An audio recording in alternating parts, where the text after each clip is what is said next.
ఆంధ్రప్రదేశ్ ప్రభుత్వం పేదలకు ఇళ్ల స్థలాలు ఇవ్వాలని నిర్ణయం తీసుకుంది. అందుకు తగ్గట్టుగా వడివడిగా అడుగులైతే వేస్తోంది. మంత్రివర్గంలో నిర్ణయం కూడా తీసుకుంది.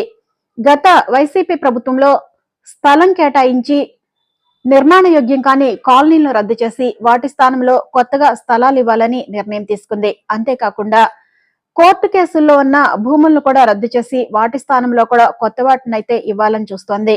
ఇవే కాకుండా స్థలం పొంది ఇంతవరకు నిర్మాణం చేపట్టిన లబ్ధిదారుల అలాట్మెంట్ ఆర్డర్ రద్దు చేసి వారికి కూడా కొత్తగా స్థలం ఇవ్వాలని నిర్ణయం తీసుకుంది. దీంతో వైసీపీ హయాంలో స్థలం పొందిన వారికి ఇప్పుడు భారీగా అయితే లబ్ధి చేకూరనుంది.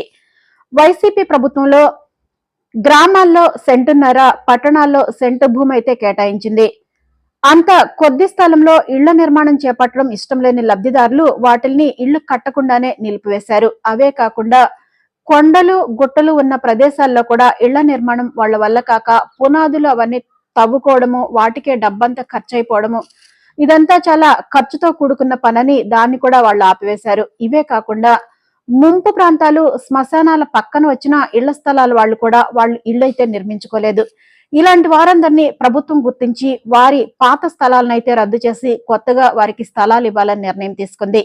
దీంతో లబ్ధిదారులందరికీ కూడా హర్షం వ్యక్తం చేస్తున్నారు.